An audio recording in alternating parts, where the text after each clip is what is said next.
In the quiet depths of the sun-dappled forest, a Sufi Fakir moved slowly along the winding path, absorbed in contemplation.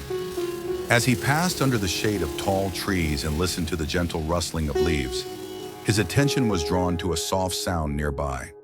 Curious, he followed it and soon came upon a small bundle lying on the forest floor.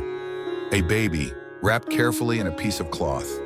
His heart filled with a gentle, fatherly affection, and he lifted the child in his arms, feeling the warmth of a new, unexpected blessing. The Fakir brought the boy home, and he and his wife cared for him with a love that came as naturally as breathing. Over the next 4 years, they showered the child with affection, and he filled their lives with joy. But as time passed and the Fakir eventually departed from this world, his wife was left with the child. And though her love for him remained, his behavior began to puzzle her. The boy seemed to possess an unusual spirit, something otherworldly and yet mysterious. With each passing day, she felt a growing unease, as if something about him set him apart in ways she could not fully comprehend. As tensions rose between Hindus and Muslims in the region, the boy appeared blissfully unaware of these divisions. To him, worship was universal. He would visit Hindu temples and sing praises of Allah. Mein Allahu, Allah Malik hai. He would also go to mosques, declaring, Rama is God, Shiva is Allah. blending both beliefs into one unified message. His innocence and devotion clashed with the rigid beliefs around him, and soon complaints began to pour into the widow's ears. Exhausted and unsure of what more she could do, the widow decided to seek the guidance of a holy man. One day they set out on the road and traveled from village to village, asking about a teacher who might guide the boy with the wisdom and compassion he needed. In a nearby village called Selu, there lived a deeply respected spiritual guru whose name was Gopal Rao Deshmukh, or Venkusa. He was then teaching a group of students under an ancient tree. The students sat in silent respect, their eyes focused intently on their teacher as they absorbed his teachings. When the widow and the boy arrived, Venkusa's heart opened immediately, sensing the divine energy within the young child. Auji, Auji, I've been waiting for you all these years. As the boy grew under Venkusa's guidance, their bond deepened in ways words could not describe. Venkusa taught him the Shastras, and the boy absorbed the teachings with remarkable ease, marveling at the boy's understanding and powers. And he began to see him not only as a disciple, but as a soul on a unique path, someone with divine purpose. Day and night, Venkusa kept the boy close, tending to him with fatherly devotion, bathing him, dressing him, feeding him, and watching over him as he slept.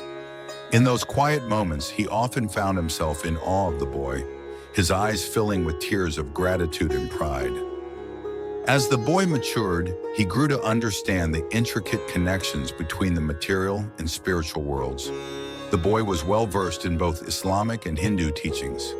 Venkusa, a Hindu himself, often took the boy to the samadhis of saints from both traditions, teaching him to appreciate the wisdom and love that transcended religious boundaries.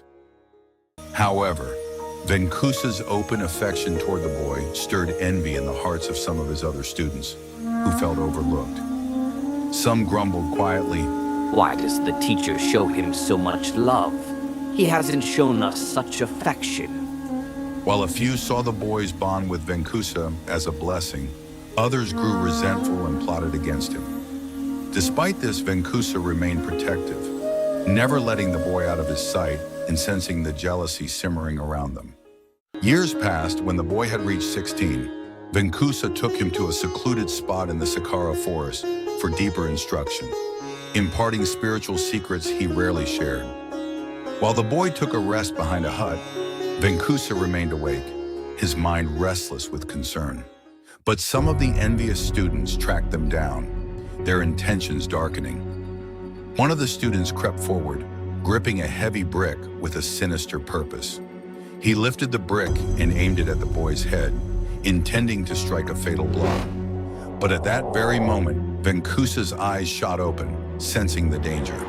Without a second thought, he leapt in front of the boy, shielding him with his own body.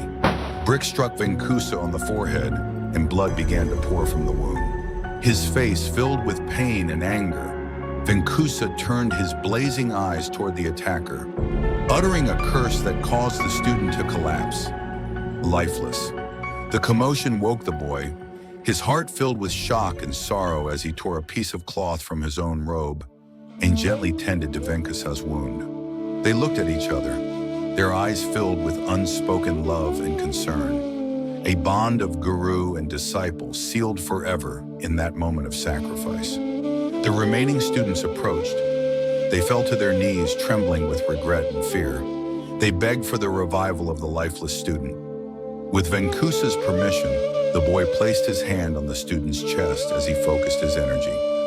In a miraculous display of divine power, the student gasped and opened his eyes, brought back to life by the boy's touch, marking his first miracle. Being revived by grace of Venkusa and the boy, the student felt deep regrets and begged for forgiveness. During their quiet moments, Venkusa told the boy that he had fulfilled his duty as ordained by God. Son, our time together is coming to an end, and I shall soon enter Samadhi. According to the Shastras, a disciple should not witness his guru's final journey into Samadhi. The boy's heart was heavy with sorrow at the thought of leaving his beloved guru. He looked at Venkusa with eyes filled with quiet desperation, struggling to hold back tears. For years, he had known Venkusa's presence as a steady source of love, wisdom, and protection. His life had been shaped under the gentle guidance and care of his guru. But despite his longing to remain, the boy's respect for his guru's words was unwavering. He slowly bowed his head and accepted this parting as part of the divine will, placing his guru's wishes above his own. Deeply moved, Venkusa offered the boy his own precious ornaments as a parting gift. But the boy declined the gift and asked only for the brick that had struck his guru and the blood-stained cloth he had used to clean his guru's wound, as a memento. Touched by the boy's humility, Venkusa handed him the brick, blessing it as a symbol of protection, and tied the cloth around the boy's head, declaring it a talisman that would protect him always. With a tearful farewell, the boy left on his journey, following the river until he reached the small village of Shirdi. There, his destiny would quietly begin to unfold, marking the start of a profound spiritual legacy that would touch and transform countless lives for generations to come.